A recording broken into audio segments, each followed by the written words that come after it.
नमस्कार, मैं रवीश कुमार। बिहार में जिन 65 लाख लोगों के नाम कटे हैं, अब उनकी सूची भी प्रकाशित करनी पड़ेगी। जिनके नाम कटे हैं वो जब दावा करेंगे तो आधार कार्ड भी दे सकेंगे। जिस आधार कार्ड का विरोध चुनाव आयोग किए जा रहा था, वह अब 65 लाख लोगों की सूची में शामिल लोगों के लिए प्रमाण पत्र बन गया है। इससे यह साबित हो जाता है कि चुनाव आयोग ने 11 दस्तावेजों की सूची बनाई थी, वो सूची समावेशी नहीं थी। आधार कार्ड को नहीं रखना मतदाता के एक बड़े वर्ग को बाहर करने का आरोप विपक्ष का सही साबित हो जाता है। जिस आधार कार्ड को बाहर रखने पर चुनाव आयोग उतारू था, आज वह भीतर आ गया है। आप देख रहे हैं YouTube channel Ravish Kumar official. Court ने बिहार SIR के मामले में अंतिम फैसला नहीं दिया है, लेकिन आज के ये दो बड़े आदेश आयोग की बड़ी हार है। बिहार में विपक्ष की इस मुद्दे पर बहुत बड़ी जीत है। चुनाव आयोग 65 लाख लोगों की सूची प्रकाशित करने से इनकार कर रहा था। सुप्रीम कोर्ट ने आयोग से कहा है 65 लाख लोगों को बताना होगा कि उनका नाम क्यों काटा गया। उनकी सूची वेबसाइट पर प्रकाशित करनी होगी और आपत्ति करने वाले आधार नंबर दे सकेंगे। कोर्ट ने यह भी कहा कि 65 लाख लोगों की सूची का व्यापक प्रचार करना पड़ेगा ताकि सबको पता चल जाए। दूरदर्शन से लेकर रेडियो पर इसका प्रचार होगा, अखबारों में विज्ञापन देना होगा और जिला निर्वाचन अधिकारियों की सोशल मीडिया साइट पर भी प्रचार करना होगा।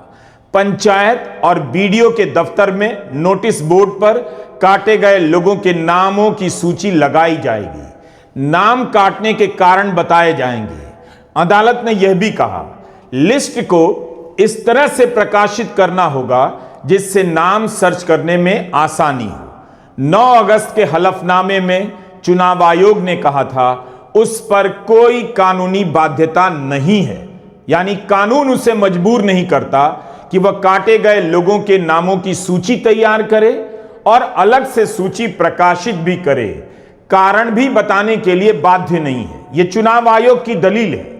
4 दिनों के बाद सुप्रीम कोर्ट ने आयोग को बता दिया कि क्या करना है और क्या सही है। एक वोटर के अधिकार के खिलाफ जाकर दलील देने वाले आयोग और उससे ज्यादा मुख्य चुनाव आयुक्त ज्ञानेश कुमार को इतिहास अब याद रखेगा।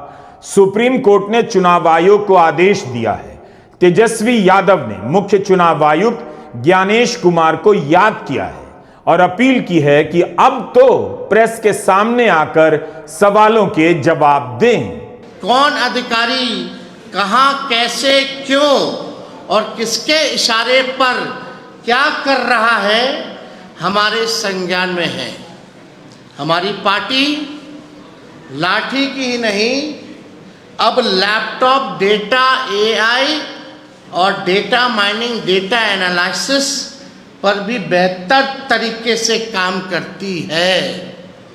जो हम लोगों ने तथ्य दिया, इसमें RJD की बड़ी भूमिका, चाहे डेटा एनालाइजिंग की हो, माइनिंग की हो, इन सब में हम लोगों ने पूरा बेहतर तरीके से काम करती है। अगर ये ज़्यादा गड़बड़ करेंगे तो इनकी पोल खोलते हम लोग रहेंगे। यह कितनी बड़ी हार है चुनाव आयोग की। आप सभी को जानना चाहिए कि आपका वोट क्यों कट गया। आपके परिवार के लोगों का नाम मरने वालों की सूची में क्यों आया भी है या नहीं, और आयोग कितने तरीके से बहाने बना रहा है कि जानकारी नहीं देनी है, लिस्ट नहीं देनी है। यही नहीं, जिनके नाम कटे हैं उन्हें कारण भी नहीं बताने हैं। जिद देखिए चुनाव आयोग की। याचिकाकर्ता के वकील दलील देते रहे कि आपको कारण बताना चाहिए कि क्यों नाम कटा है, लेकिन चुनाव आयोग इनकार करता रहा। आज अदालत में आयोग की सारी दलीलें ध्वस्त हो गईं। जस्टिस बागची ने इस पूरी बहस को मतदाता के जानने के मौलिक अधिकार से जोड़ दिया।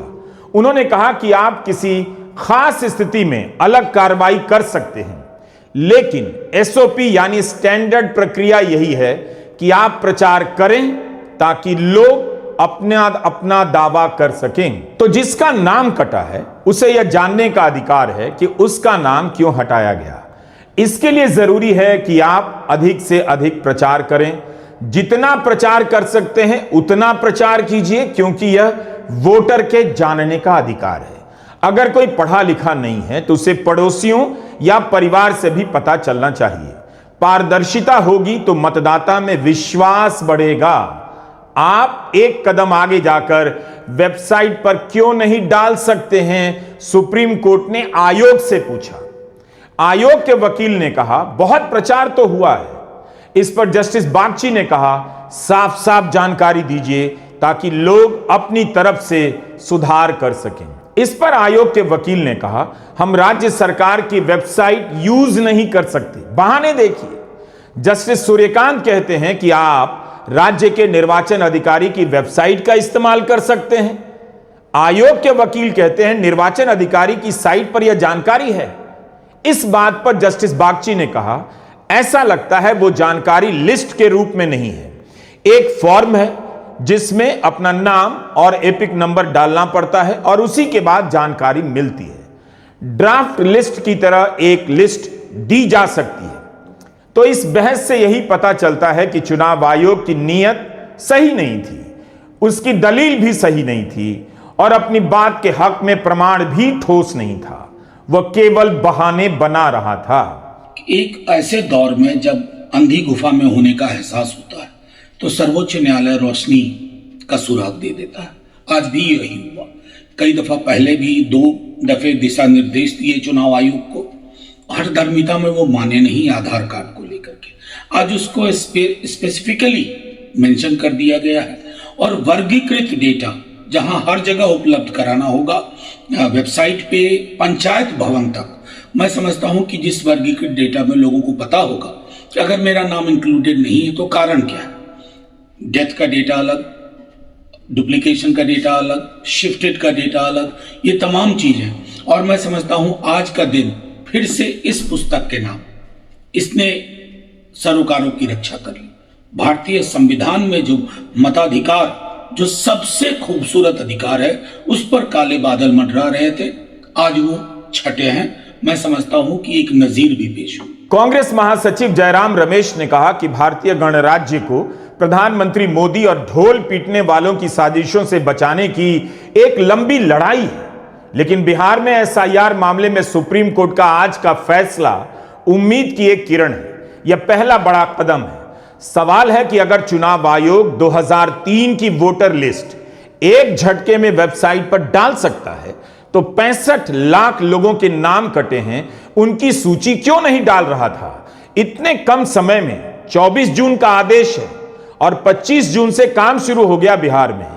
इतने कम समय में हजारों बीएलओ को फोन पर एसआईआर का सॉफ्टवेयर कैसे उपलब्ध करा दिया गया। अगर यह काम इतने कम समय में हो सकता है तब फिर जिनके नाम कटे हैं या जिनके नाम मृतकों की सूची में आए हैं उसके लिए आयोग वेबसाइट क्यों नहीं बना सका और अपनी वेबसाइट पर क्यों नहीं डाल सका। जस्टिस सूर्यकांत ने कहा कि हर नागरिक को जानने का अपना अधिकार है जो उसे संविधान से मिला है। उन्होंने आयोग से पूछा कि आप बताइए आपने क्या व्यवस्था बनाई है। तब आयोग ने कहा कि बूथों की संख्या बढ़ा दी है, बीएलओ का फोन नंबर सार्वजनिक कर दिया है, अधिकारी और वॉलंटियर घर घर जाकर बता रहे हैं। सोचने वाली बात है, एक बीएलओ का फोन बचता ही रह जाएगा, उसे और भी काम करने हैं, वह अभी भी दस्तावेज जमा कर रहा है। कायदे से आयोग को खुद से लिस्ट प्रकाशित कर देनी चाहिए थी ताकि जो सर्च कर सकते थे वो अपने स्तर पर सर्च कर लेते, उन्हें बीएलओ के चक्कर नहीं लगाने पड़ते। कोर्ट ने कहा 65 लाख लोगों के नाम कटे हैं और इनमें से 22 लाख मृत हैं। लोगों को कैसे पता चलेगा कि इसके लिए क्या व्यवस्था है। परिवार को पता चलना चाहिए कि उनके सदस्य का नाम जिंदा लोगों की सूची में है या मृतकों की। जस्टिस सूर्यकांत जानना चाहते थे कि मृतक लोगों के नाम क्यों नहीं बताए जा रहे हैं, ब्लॉक और सब डिविजनल लेवल पर क्यों नहीं बताया जा सकता है, वेबसाइट पर इनके नाम क्यों नहीं डाले जा सकते हैं। जस्टिस सूर्यकांत ने कहा कि एक नैरेटिव है कि परिवार वालों को ही नहीं पता कि उनके रिश्तेदार को डिलीट करके लिस्ट में मृत घोषित कर दिया गया है। अगर आप लिस्ट सार्वजनिक कर देंगे तो यह नैरेटिव खत्म हो जाएगा। तब आयोग ने कहा कि राजनीतिक एजेंट को इस काम में जोड़ा गया है। इस पर कोर्ट ने कहा, राजनीतिक दलों के एजेंट से क्यों उम्मीद की जाती है कि वो वोटर को जाकर बताएगा उसका नाम काट दिया गया है। यहां हम बता देना चाहते हैं, राजनीतिक एजेंटों की एक सूची मीडिया रिपोर्ट में छपी थी। इस सूची के अनुसार भारतीय जनता पार्टी और जनता दल यूनाइटेड के राजनीतिक एजेंटों की संख्या विपक्ष के दलों की तुलना में कहीं ज्यादा है। तो इस अंतर का असर भी वोटर के जानने के अधिकार पर पड़ सकता है। कोर्ट का यह सवाल कि राजनीतिक एजेंट के पास क्यों दौड़ना पड़े, सैद्धांतिक रूप से भी सही था और व्यवहारिक रूप से भी। वोट का अधिकार सुरक्षित करने का काम किसका है? चुनाव आयोग का। तो उसकी दोनों दलीलें आज ध्वस्त हो गई। वोटर लिस्ट का ड्राफ्ट वेबसाइट पर इस तरह से नहीं डाला गया कि लोग आसानी से सर्च कर लें, उसका अध्ययन कर सकें, और 65 लाख लोगों के नाम कटे हैं, उनकी सूची नहीं दे रहा था। जस्टिस सूर्यकांत ने कहा, लिस्ट को इसी रूप में प्रकाशित करना होगा कि कोई भी अपना नाम सर्च कर सके। हम आपको दिखाते हैं, यह 2003 की वोटर लिस्ट है। आप जिला, प्रखंड, बूथ स्तर का नाम डालें, आपको एक सूची मिल जाएगी। वो सूची बूथ स्तर के कारण संक्षिप्त होगी। कुछ वोटर के नाम आएंगे और आप आसानी से चेक कर सकते हैं कि आपके बूथ पर कोई वोटर फर्जी है या नहीं, किसी का नाम कटा है या नहीं। अगर 2003 की लिस्ट में यह सुविधा दी जा सकती है तो 65 लाख लोगों के नामों की सूची में क्यों नहीं दी जा सकती? ड्राफ्ट सूची में क्यों नहीं दी जा सकती, ताकि लोग झट से अपना नाम डालें और सर्च कर लें? वकील प्रशांत भूषण ने 13 अगस्त को क्या कहा था? यही कि अगर वेबसाइट पर लिस्ट डाली जा सकती है और सर्च किया जा सकता है तो चुनाव आयोग क्यों नहीं कर रहा है? इसे बूथ के हिसाब से राजनीतिक एजेंट BLA को क्यों दिया जा रहा है? इसी से पता चलता है आयोग की नीयत सही नहीं। प्रशांत भूषण ने कहा, चुनाव आयोग ड्राफ्ट लिस्ट की ऐसी कॉपी डाल रहा है जिससे कोई सर्च नहीं कर सकता। 65 लाख लोगों की नामों की सूची नहीं डाल रहा। तो आयोग इतना विरोध क्यों कर रहा था? क्या इसलिए ताकि विपक्षी दल और ADR जैसे संस्थान उस लिस्ट की समीक्षा ना कर सकें और गड़बड़ियों को सामने ना ला सकें? आयोग के वकील ने सुनवाई के दौरान अदालत में कह दिया कि दिल्ली में बैठकर ADR डेटा की माइनिंग करना चाहता है, यानी उसका विश्लेषण करना चाहता है।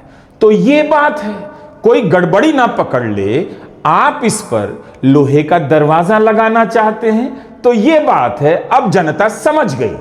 मगर जस्टिस सूर्यकांत ने साफ साफ आयोग से कह दिया, लिस्ट इस तरह से प्रकाशित की जाए जिससे कोई भी आसानी से ढूंढ सके। वकील वृंदा ग्रोवर ने मांग की कि लिस्ट सर्च करने वाली हो। इस पर जस्टिस सूर्यकांत ने कहा, सर्चेबल होना ही होगा, इसके लिए आयोग के पास 3 दिन का समय है। तो डेडलाइन अब आयोग को मिली है, 3 दिनों के भीतर प्रकाशित करनी है सर्चेबल लिस्ट।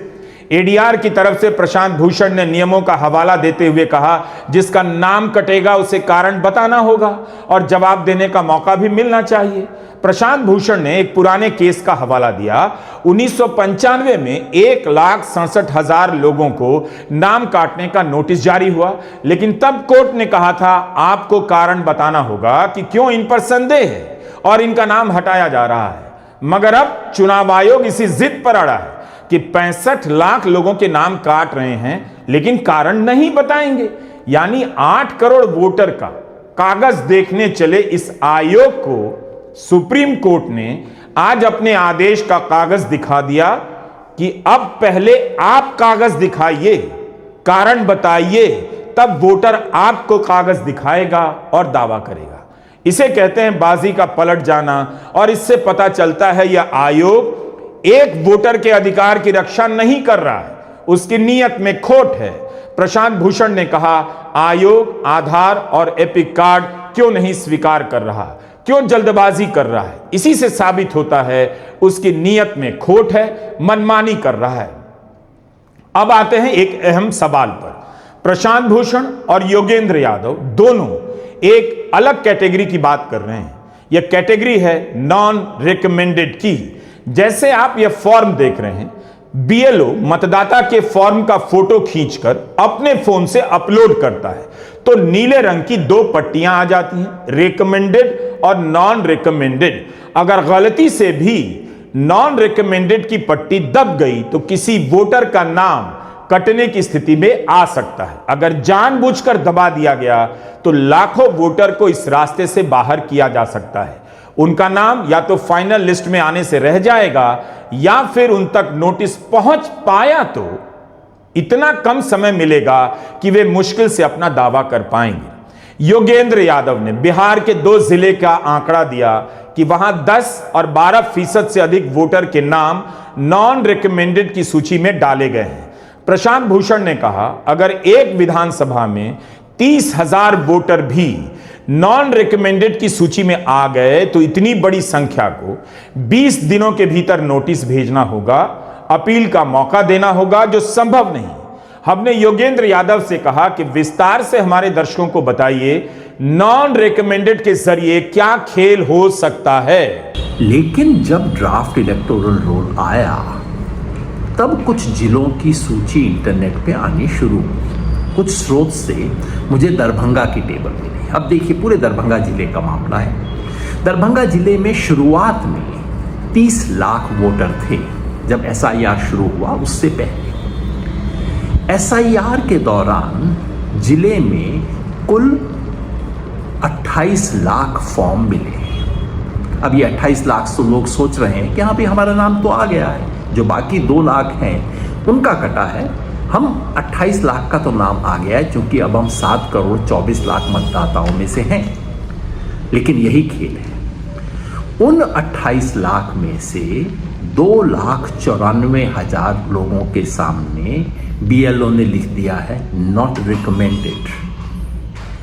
हमने सोचा है सिर्फ दरभंगा का मामला है क्या। फिर कैमूर जिले की एक लिस्ट मिली, सरकारी तरीके से नहीं, लिस्ट मिली। इतनी डिटेल्ड लिस्ट है, बूथ बाय बूथ ये लिस्ट है जो बताती है कि एग्जैक्टली कितने लोगों को नॉट रिकमेंडेड किया गया। अब कैमूर में 11 लाख लोगों का नाम लिस्ट पर आया है 1 अगस्त वाली लिस्ट में, और उसमें से 1,40,000 लोगों का नाम नॉट रिकमेंडेड में है। मतलब दरभंगा में 10.6%, कैमूर में 12.6%। बाकी जिलों की सूचना क्या है? चुनाव आयोग से मांगी, जवाब नहीं दिया। सीईओ से जाके पत्रकारों ने पूछा, उन्होंने जवाब देने से इनकार कर दिया। हमने सुप्रीम कोर्ट में पिटीशन डाली, कहा कि कृपया चुनाव आयोग से कहिए कि वो इसका जवाब दे कि क्या ये नॉट रिकमेंडेड बाय बीएलओ नामक कैटेगरी है कि नहीं है। अगर है तो इसका आधार क्या है, और कम से कम हमें संख्या तो बताइए। कायदे से उस व्यक्ति को पता होना चाहिए जिसको नॉट रिकमेंडेड किया गया है। अब तक कोई जवाब नहीं मिला है। समझ लीजिए क्या मतलब है इसका। अब तक हम केवल 65 लाख की बात कर रहे थे, वो 65 लाख तो गए, बच गए 7 करोड़ 24 लाख। इन 7 करोड़ 24 लाख में से भी अगर जो दरभंगा और कैमूर के आंकड़े हमें मिले हैं वो सही हैं, और अगर इसे औसत मान लें, औसत आप 10% पकड़ लीजिए, तब भी बिहार के 72 लाख लोगों के सर पे तलवार लटक रही है।